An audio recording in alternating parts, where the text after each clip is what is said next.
Hello and welcome to the Watchdog. My name is Peter Ndor and I'm standing in tonight for Vuyo Mvoko. Thanks for joining us. We have universal access to energy. We still have energy poverty. We are away from that. Number two, if the price of electricity is making it inaccessible, we still remain in energy poverty. Well, today marks one of the energy indabas being held in Cape Town.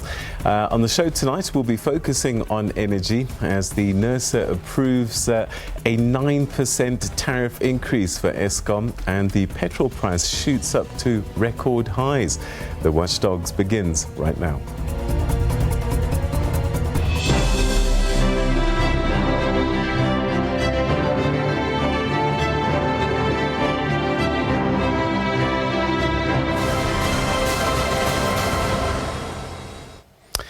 Now, the high price of power is perpetuating energy poverty, and that's according to the Minister of Energy, Gwede Mantashe. He was speaking at the sidelines of the Africa Energy Indaba, which is taking place in Cape Town. Minister Mantashe says there is no universal access to energy. He says African economies are beset with intermittent electricity supply and high tariffs. Mantashe says these impact adversely on industrial production and on the ability of the poor to improve their well-being. Until we have universal access to energy, we still have energy poverty. We are away from that. Number two, if the price of electricity is making it inaccessible, we still remain in energy poverty. We'll have people in my village in Kala having every heart connected to the grid. But still people have to fetch wood, coal, paraffin, because they can't use that electricity for space heating and clean cooking. They have to use it for lighting to minimize the cost. Those are signs of energy poverty, and it must be addressed. Responding to the National Energy Regulator's recent approval of a 9% tariff increase for Eskom, Mantashe says NERSA's formulation for determining the price of electricity is backward. Actually, Eskom wanted 20%, they are given 9.6%, which is a big movement. And we're discussing with NERSA, I say the formula for regulation is backward because you compensate Eskom even for inefficiencies. And we should not be doing that. But it's an issue that is on the table. It must be debated and be sorted out. Mantashe says uncertainties in the global supply and security of petroleum resources provide greater resolve for African countries like South Africa to own refinery infrastructure capacity. BP and Shell have said they would shut their joint venture, the South African Petroleum Refineries, or SAPREF, indefinitely. The minister says there may be an appetite from the government to take over the facility. I hope the state can be able to take over SAPREF. I'm still hopeful about that, because if we do that, at least the state will increase its capacity in the refining space. And if you take SAPREF and you rework on Petro SA, you reinstate it, we'll actually control quite a sizable amount of refining capacity. But part of the finished product will have to be imported in any way. But the state must also have that right to import and refine. The Africa Energy Indaba continues until Thursday. Diabo Seto, SABC News, Cape Town. All right, so the energy indaba has begun and big questions to be answered. Joining us now are experts in the energy field. Clyde Mallison, who's Director of Virtual Energy and Power, and Lebo Lishabane, who's the CEO of IX Engineers, or was that 9? Don't know. And Mamletwe Sive, who's the member of the Climate Justice Coalition. To all of you, thanks very much indeed for joining us, and welcome to the program. Pleasure to be here. All right, let me start with you, Clyde, just because you're right in front of me. Energy Indaba, do you think it's talking about the right things at this time? Yes, I do. I think it's talking about the energy poverty in Africa And I think in particular, the Minister picked out a very good point that energy poverty doesn't mean not being connected to the grid. It actually means it's probably worse if you're connected to the electricity grid, but you can't afford electricity. And therefore, the problems that they're setting are correct. I just think that some of the ways they're going about addressing the problems are incorrect. All right. Okay. Lebo, your thoughts? Yeah, I think the minister has touched on some of the important factors that are affecting us as the country and the continent as a whole. And by the way, just to correct you, it's IX engineers, not there you go. Yeah. And importantly, because, the changing markets and the changing demands, requires us as a country to think differently and have a different plan around how we, prepare for these changes and also, have a successful transition into a renewable future. So, yeah, there are some gaps, which I think we will unpack as we go. All right, okay. In fact, I think there's quite a lot to unpack. Mamelchwe, what's your thoughts? Well, it is true. I mean, there's no doubt that there's a crisis of deepening energy poverty in the country. And I think you just have to see what has happened, right? Eskom announcing a tariff increase of 9.6% in a situation where tariff increases have been increasing, skyrocketing for the past decade. Just between 2007 and 2020, price of electricity has increased by over 512%. And of course, this is not isolated. As you correctly pointed out, the price of petrol as well and other fuel prices. Just last year alone, petrol has increased by 31%, diesel by 37%, but most shockingly so is the fact that a fuel for a great majority of working class people who rely on it for heating, cooking, and that is paraffin, has increased by a whooping 57%, I mean to say. That to me means that we do have a crisis and we've got to talk about how do you overcome that, but also what are sustainable solutions to this crisis. All right. Whilst we're still with you, then what do you think is the solution? Look, what is very obvious is that a crisis in Eskom has a much deeper roots. There's issue of corruption. There's issue of, a policy in terms of a supply of energy that is dominated by a corporate interest that are invested in fossil fuel that are not ecologically sustainable, like 2007, 2008, when they unveiled a program for capital spending on coal power plants. At that time, we already knew that coal is not clean, but also that it's going to be unaffordable. They said it's going to cost the country about 80-something billion. The cost has escalated to 450 billion. And that is the amount of debt that Eskom is currently owing. So the working class people are being made to pay a crisis not of their making, a crisis of corrupt politicians, a crisis of corporate plundering of state-owned entities. What this crisis is calling for is for us to be able to make a rapid transition to renewable energy, which today are producing through a wind and solar power, an energy at a cost that is 200% less than what we are getting from Medupi and Kusile. And this will not happen as long as Eskom is dominated and controlled by those representatives of the coal and other fossil fuel industries. What we need is to place Eskom under a democratic management and control of the working class through a representative of organized labor, that is workers who actually generate and supply energy to us, but also working class communities that are, of course, reliant on Eskom for supply of electricity. And I think there's discussion that we also need to have about, fuel. That is also in a crisis.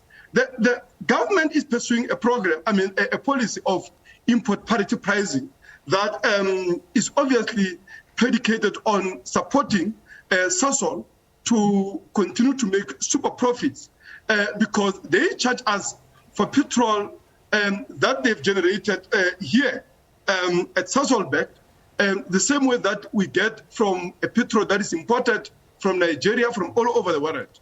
And that cannot be. That is at expense of South African people. That is at expense of economy. Some researchers are estimating that it is costing the economy about 30 billion rand, subsidizing profits of Sasol. We are saying that Sasol must be renationalized because this is an entity built with a public funds in the first place, so that we are also able to plan how to transition as Sasol, so that it's able to invest in clean sources of energy. And I think linked with a program to build a mass public transport system on which over 60% of the people are reliant on in this country, we can be able to ensure that we overcome the crisis of energy poverty. All right. Clyde, I know that you have a solution, and it's to move away from our traditional fuel sources, but he's suggesting that we are paying too much for our electricity, and yet for years we've been hearing that actually we don't pay enough for our electricity. What's your take? There's quite a few interesting things to unpack. The one is the debt that everyone talks about from Eskom. In fact, the Eskom debt is not excessive in terms of what it costs to build Medupi and Kusile. And if they were both operating at full tilt, they would easily be able to service that debt. The problem is not the fact that the debt was raised. The problem is that the fact that the debt was raised and the thing that was built from having raised that debt isn't working properly. So that's one thing just to look at. The performance of Kusile in particular, I think it runs at an abysmal 17% capacity factor, if I'm not mistaken. So it's like firing on one cylinder, if you like. So my take is that we need to build renewable resources plus storage at a rate as fast as we can muster. And basically then we will be able to accelerate the retirement of the coal fleet. But I need to always put this in context. We can only retire the coal fleet as quickly as we're able to put replacements in place. So I'm often quoted as saying, oh, we must just shut down the coal fleet and switch tomorrow. Well, that can't happen. The determining step here is the rate at which we build new so that we can retire the old. At the moment, the old is retiring itself, and we're scrambling because we haven't built enough new. So we're trying to plug those gaps as the coal fleet retires, instead of creating the space to allow the coal fleet to be retired with dignity. And that's a big problem. And I believe if we do what is possible and tap into our wonderful natural resources in South Africa, we can actually look forward to a downward trajectory of the electricity price over the next decade, rather than an ever-increasing upward spiral. Lebo, infrastructure build, that's an area that you understand well. What's Eskom been getting wrong if what Clyde is telling us is true? Yeah, Peter, it's quite diverse, really, because it starts from planning. So I think the plans were not in place to take South Africa from a coal-based nation to one that is more cleaner fuels and cleaner energy sources. So over and above the fact that Eskom is in a state that it finds itself in right now, it's sort of like paralyzed to contribute meaningfully and the way that it should. And hence the private sector participation is paramount, because Eskom cannot do it on its own, and private sector has the requisite resources throughout the value chain to collaborate with governments to solve these problems.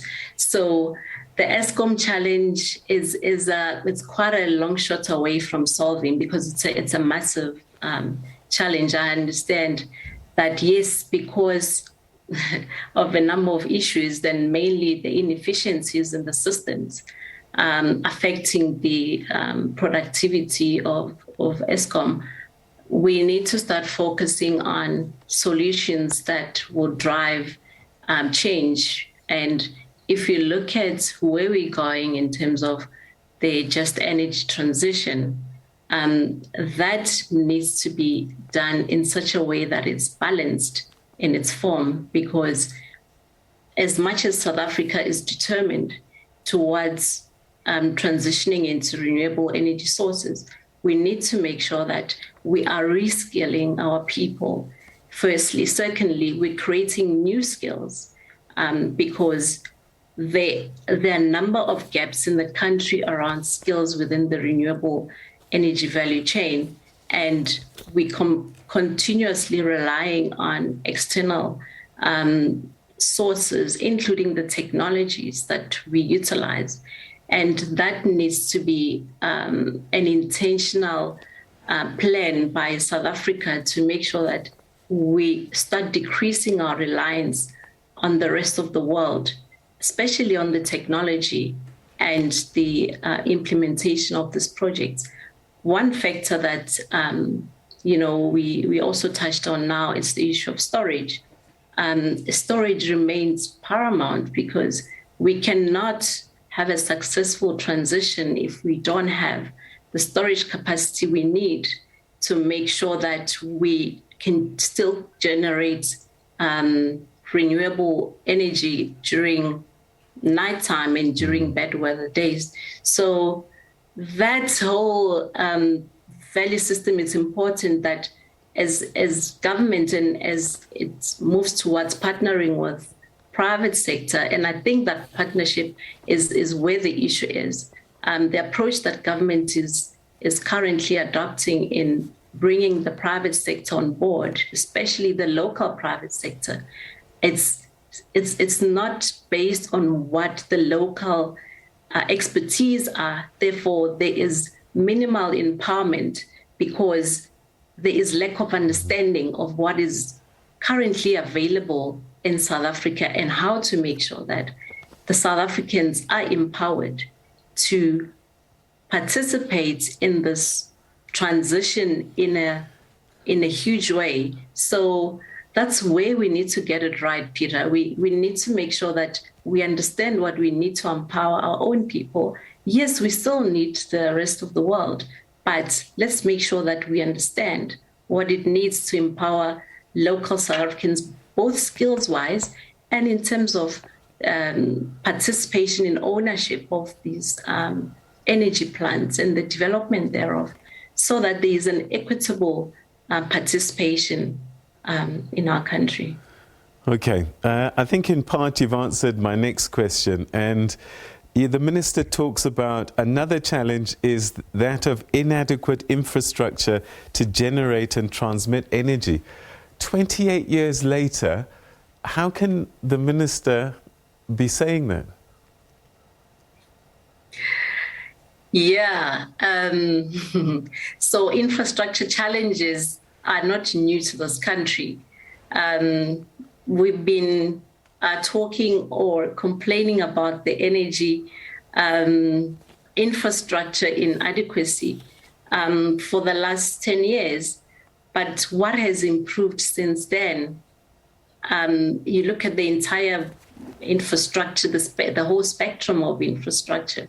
We as a country, we are unable to meet the infrastructure needs of the country. And it's purely because there isn't an enabling environment for private sector to work with government, because the regulatory environment is not conducive for that participation or that partnership or collaboration.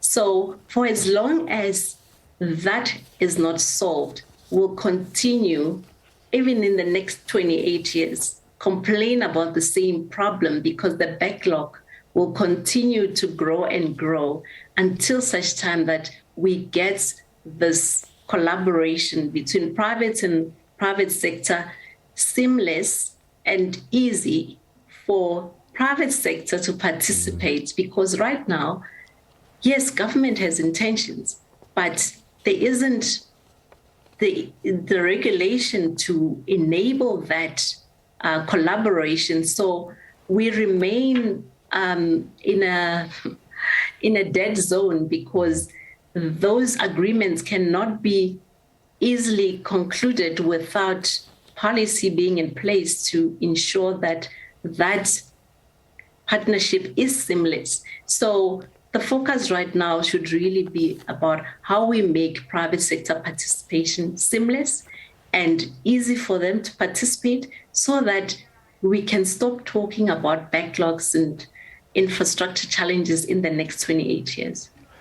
Mametlwe, citizens like you and I, some of these conversations are above our pay grades, but we are directly affected.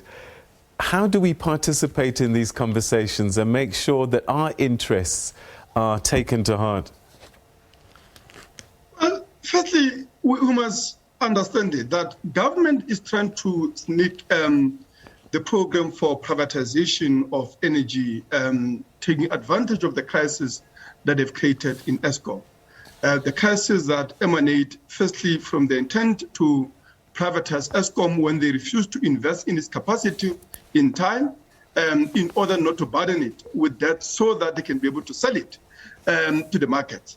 Now that we have load sheddings, now that we have all these crises through which of their plundering, now they say that South Africans have to pay, but more than that, we also need private investors. And this is linked to also the price increases, because part of the issue is that they have deliberately moved South Africa from the cheapest electricity that we had more than a decade ago to the most unaffordable for great majority of working class people. Over 60% of those that are earning below about earning below 4,000 rand, and of course those that are unemployed sitting at 12.5 million at this point in time. Now, what we are saying is that, electricity must be a human right, and for it to be a human right, it must remain a public good, and that means Eskom cannot be privatized. But more than that, we are saying Eskom does have the capacity to roll out, a clean, renewable energy. There is abundance of renewable energy sources in this country. We have an all-year-round sunshine. We have a coastal line that stretches from our border with Namibia to the border with Mozambique, and that is an abundance of wind and solar power that we can be able to leverage. And over and above that, we have minerals that, in the case of PGMs, we supply rhodium that is now useful or can be useful in hydrogen, hydrogen cell technology that is going to be crucial in making of batteries to power electric powered vehicles that can also make sure that we, have a clean powered public transport system that can overcome the crisis of, oil imports, of climate, breakdown that is caused by oil, but also by coal that we use to generate our electricity. So for me, the crisis of, of energy poverty and the crisis of, just transition to renewables are interlinked. And I think this is clearly not going to be resolved by those that are in power today, by the corporate interests that dominate our energy sector. And this requires a working class to unite and to act. And of course, to put this forward, but most importantly, to fight and campaign for it. Okay. Clyde, the minister says that we should be a global trailblazer on renewable energy. Why aren't we? Good question. I couldn't agree with the minister more on that case. I sometimes think maybe our ministry should be called the Department of Mineral and Energy Resources, rather than the Department of Minerals and Mineral Resources and Energy. So we have lots of mineral resources in this country, including coal and other resources, but we also have wonderful renewable resources. And so to separate it's our resource base that allows us to generate renewable energies that's so exceptional. In fact, most of the European countries that I wouldn't like to emulate in this transition don't have anything like the resources that we have. And one of the other panelists pointed out just how good our sunshine is and how good our wind is in this country. And so we have a marvelous opportunity in South Africa to take a lead and be trailblazers simply because of the quality of the resources that we have. And I'm not sure what it is that's holding us back. We should be going flat out at this and almost saying, come and see what wonderful natural resources South Africa has and how we've been able to harvest those natural resources. Coal in the first instance, we're coming to the end of the life of coal, and we've now been able to utilize technologies that have been developed that allow us to essentially harvest our wonderful renewable resources. And every day that goes past where we don't capture a photon or turn a breeze into electricity, it feels to me like a day wasted, quite frankly. Lebu, I wonder, you're talking about public-private partnerships, and this is the Africa Energy Indaba. And I just wonder if maybe our conversations shouldn't be pan-African more. We have huge resources in some areas that are hydro, sunshine in other areas. Is there not a way to bring it all together for the whole continent? Yeah, that remains a dream. That remains an African dream, really. Yeah, and unfortunately, because we still have different countries within our continent that have different priorities and political dynamics, it remains a dream. You know, it's the same dream of having an African currency. Would it ever materialize? Are we able to transition beyond the boundaries of our countries and work together as Africans? I think if we can one day achieve that, it may not be in my lifetime, but I hope it happens soon. But that's when we can completely own the world in terms of, production capacity. Yeah. It's such a pity. We have everything we need. Yeah. It's such a pity because, as you say, we are the go-to continent. We have the potential to take over. And we've got all the resources, but maybe it's just pooling them together rather than trying to own stuff individually. All right, we've run out of time, sadly, but I want us to just get 30-second wrap up. The most powerful message you have for our audiences that we should be keeping in mind as this Africa Energy Indaba progresses. Today it was about the awakening of the African energy sector. I don't know what went on, but it's a good thought. Clyde, let's start with you. Your final thought for our audience. What should we be thinking about as we ponder these big issues of energy on our continent? I think my final thought would be that Africa needn't try and connect itself completely with the grid, but we can demarcate areas in Africa that can collaborate well. So some areas that don't have grid facilities suit themselves to local local mini grids in the form of solar and storage, and others there's a strong case for connection.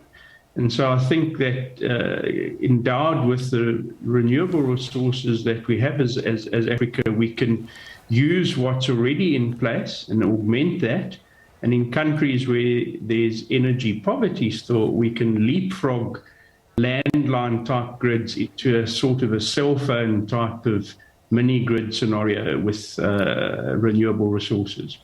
Okay, Mamelchwe, what's your final thoughts? What should our audience be thinking about? To place our hopes on the energy Indaba taking place is as good as, entrusting a pack of wolves to babysit a flock of sheep. The reality is those interests that are represented in the energy Indaba are the same coal and oil interests that are part of the crisis of energy, but also the crisis of climate change in this country and across the planet. The working class must organize, and the working class is the only class that, for me, has solution. And that's the reason that, of course, we are mobilizing for a meeting to say no to tariff increases, no to fuel price increases this Friday, and we'll be having unionists, community activists, and we are saying that money is there.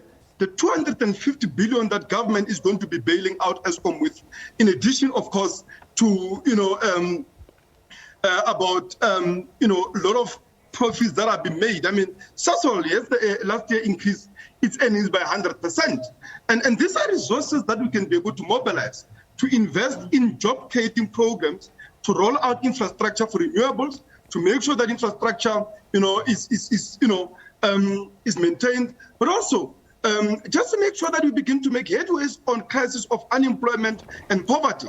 But for us to be able to get that money where it should be employed in making sure that we facilitate a rapid transition from expensive to cheap, sustainable and renewable energy sources in this country is going to require a struggle, and that's going to be a struggle against those very interests that are energy Indaba, and that's a struggle that unfortunately has to be carried out by the working class, the organized labor movement, communities and young people fighting for their future. All right, and finally, Lebo, your final thoughts. What do you want to leave our audience with? So thanks. My final thoughts about how, as South African, we can be entrepreneurial in how we approach the challenge that we have. As we all know, with every challenge lies an opportunity.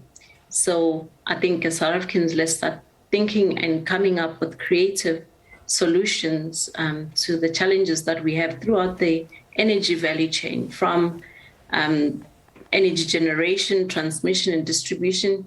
Decentralization could be one of the solutions, but also around transportation. There's options now with electric cars, but there's various others, hydrogen-powered vehicles, such and so forth. So it creates opportunities for South Africans to be entrepreneurial and start participating in the sector. Thank you. Thank you very, very much indeed. Lady and gentlemen, thank you so much indeed for your thoughts. I wish we had so much more time. There's so much to unpack, and we didn't even touch half the things I wanted to look at. But we should be having these conversations more often, actually. But for tonight, thank you so much indeed for your thoughts and your contributions. Thank you. Thank you very much, Peter. Thank you very much, Peter. Good night. To the audience. All right, so that's how we wrap up this portion of tonight's edition of the Watchdog, as we're looking at the Africa Energy Indaba. But it really is about energy in general, and for conversations that we should be having throughout the year, and how we transform our energy sector so that it works for us all, and certainly that we can afford it as well.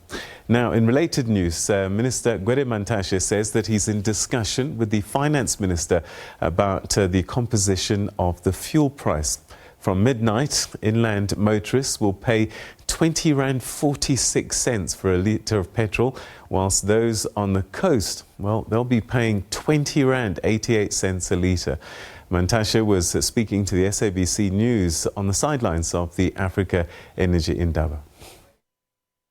We're in discussion with the Minister of Finance, particularly maybe separating the insurance part for various issues like RALF and others. But the price of oil, if it goes over 100, we'll see it. It doesn't matter how we calculate it. And because our exchange currency is on the open market, it fluctuates depending on that pressure. That you cannot change unless you want to have a fixed rand-dollar exchange, which is not working in the real world. All right, so that's Minister Gwede Mantashe speaking a little earlier. Coming up after the break, to vaccinate or not to vaccinate. We know that it's good for you, but should it be compulsory? Stay with us.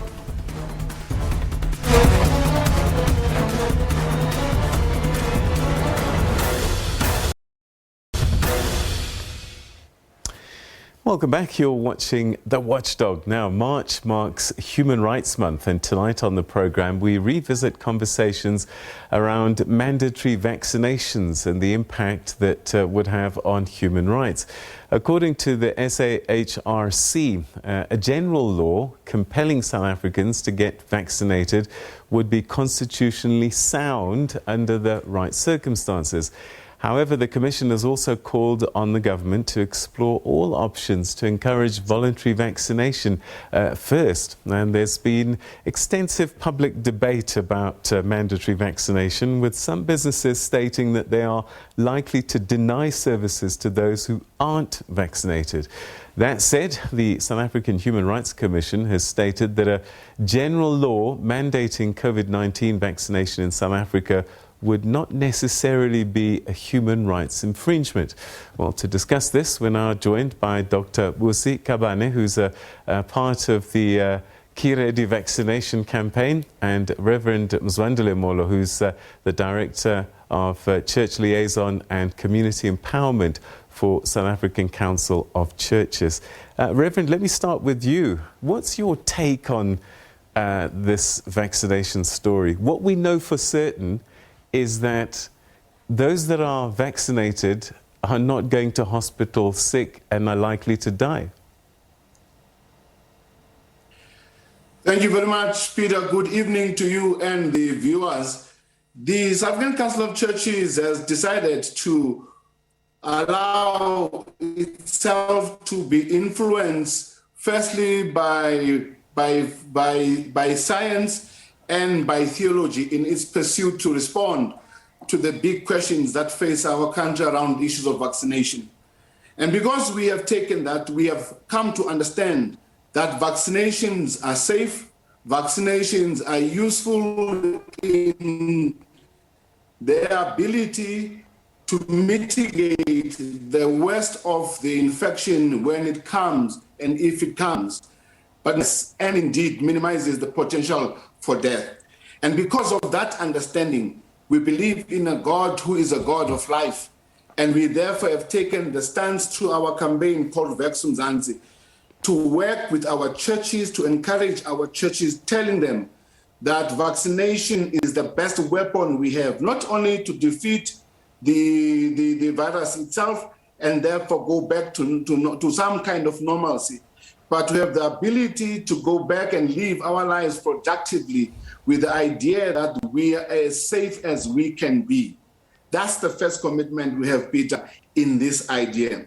The second thing we have taken in the question that you're addressing, we are moving beyond the issues of legality, and perhaps indeed the legal scholars might debate whether a general law is legal or not. From where we stand, the best way to encourage our people to participate fully is when they believe they've got the freedom to do what they need to do so that they protect themselves individually, protect their families, protect their co-workers, protect their own communities. And we believe that as a matter of strategy and indeed intervention, engaging our people with the questions they have. Some of them have fallen victims to all the conspiracy theories that have been all over the place. Some of them have got serious questions that they are struggling with. We do not want to undermine those questions by simply creating a sense that compulsion is going to get our people into the vaccination. We do want to say to our people, based on science and our faith, vaccinations are safe, and we believe through our faith positions that they are gifts from God. But it should be optional, is that what you're saying? Our view is that when we allow our people to participate freely and encourage them to do so, we stand a better chance of them doing what needs to be done. So it should be optional? Yes, in that sense, it is optional. We are not saying that it's going to be illegal. And we're not saying it's going to be illegal if the law is enacted. But we are saying if you want to have participation of our people, the best way to encourage our people to participate in this work, it is to work with them, engaging all their questions that they have, their fears, though we might believe that they are unfounded, or although we might believe that they are being misinformed. But the best way we believe we can do is to engage them seriously, consistently, and comprehensively, so that in our engagement with them, they are convinced to do the right thing. Because if we do not do that, we create as kind of a status where people might feel like it is within themselves to defy what the law says, and therefore we go into issues of policing and all those things that can come with that. All right. Dr. Busi, what are your thoughts on that? I mean, I guess that there could be an issue about if we wait, it might be too late, that this is actually an emergency and we need to move quickly. Yeah, definitely. This whole COVID pandemic has been such a dynamic process from the beginning, trying to figure out more about the disease itself. And as the vaccine slowly rolled out over last year. So it's definitely a dynamic process. I still definitely think, there's still so many avenues to get people to come forward and vaccinate. Really, it's an issue of just actually sitting down with people and, having those conversations instead of really, raining down from up above. I really think engagement with people at their level and getting them to understand the importance of the vaccine, how we sort of get past this pandemic. I really think that people will get on board, definitely. All right, that's the majority of people, maybe. But we do know actually that there's a percentage, no matter what you say to them, they're just going to say, Angfuni, I'm not getting into the story, leave me alone. What do we do with those people?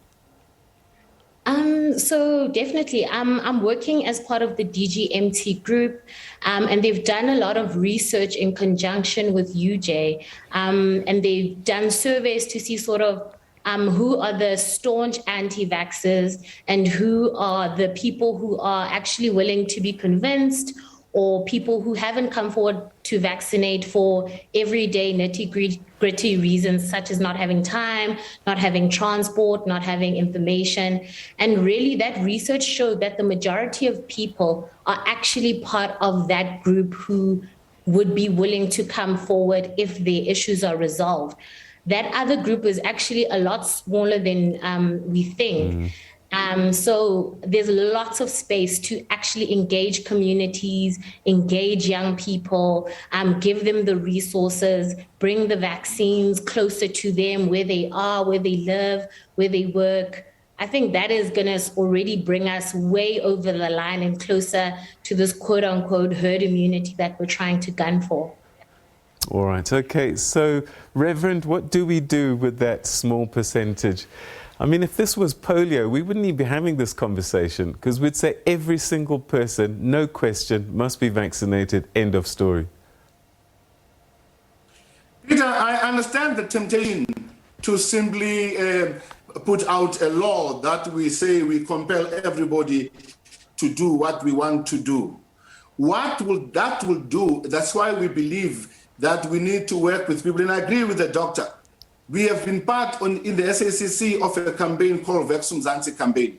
And what we have tried to do in many localities in our churches, to try and encourage people to have debates. It is amazing what you learn from people, what they presume is truth, what they presume is correct. And when you sit down with them and you listen to them, you engage with them, and you allow them to share their views. You don't belittle them. You do not make them feel like they are stupid because they don't agree with you, or they've got these fears, they've got these questions. In that wonderful moment of engagement, I know, for example, we were in a process in Piet Retief some time towards the end of last year through the Vaccination campaign. And people were sitting outside, didn't want to participate. And when we went and sat with them under the tree and have conversations around them, 8 out of 10 of those people went in and got vaccinated. And therefore, our quest to make laws because there's a tiny minority who is creating a havoc within our own system. And that minority makes us then want us to enact laws, and strategically that is going to create highly contested spaces of antagonism between our people, of those who are vaccinated and those who are not vaccinated. And therefore, through a certain blanket, we create this tension between those who say, now I'm not even given the right to make the choice, and therefore I'm going to defy because I don't like anybody telling me that I can't do this or do that. And therefore we go beyond information, we go into the rights to decide on somebody else's body. Although that might be legal, which I do not know whether it is or not, we think at this juncture for our country, it is important to strategically to work at education, convincing, and allowing our people to make the right decision with good information. Let us trust our people's ability to sift all the information that they have and allow them to make the best decision. The small minority who say they will not do it, Peter, we then have to say to ourselves, I'm not quite sure what you do to them, legally speaking, because you might just create martyrs out of them. So what we might need to do is to work with our people patiently. And hopefully, as the doctor said, quote unquote, the herd immunity, community immunity will be so high that whatever the minority might say, because some of the minority themselves, they might have had what you might call natural immunity. And I don't want to speak too much about that because the doctor is there. Because they might have been infected themselves without knowing, yet their system have already developed an immunization system that protects them. We're running out of time, anyway. So I just want to have a very final word with Dr. Busi. Once we've reached herd immunity, does it matter? It definitely matters. I think all of us have gone through so much over these past 3 years, you know, to losing our loved ones, losing work, losing the freedom to move, do the things that we enjoy, go to concerts, travel. So the more people we get vaccinated, the closer we are to getting to a future that will be beneficial for everyone. So I honestly would like to encourage anyone, if you haven't vaccinated yet, find out information. We are on Get Ready SA on all social media, the SA Corona website. You can find the information. And doctors like myself will be even able to engage you on your questions, your queries. We know there's a lot of misinformation out there, and we're happy to sort of dispel all of those myths for you. South Africa, let's get vaccinated. Let's get back to our lives. Okay, thank you so much indeed, Dr. Busi Kabane, Reverend Mzwandile Mono. Thank you both. I think we all agree. Let's encourage as much as we can. Let's try and get 100% compliance, and let's hope that people don't need too much convincing. Let's just do the right thing. Good night. Thank you so much indeed for joining us. Thank you.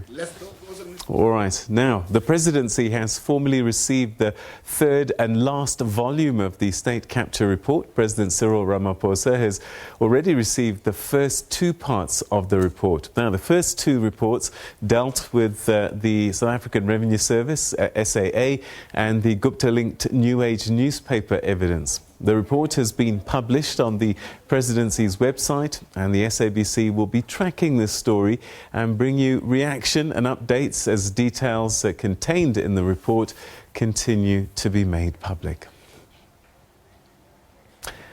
All right, and that's how we come to the end of tonight's edition of The Globe. Thanks the Watchdog. I know. Thank you so much. And I said that because The Globe is next. That's why. Have a good evening. See you tomorrow.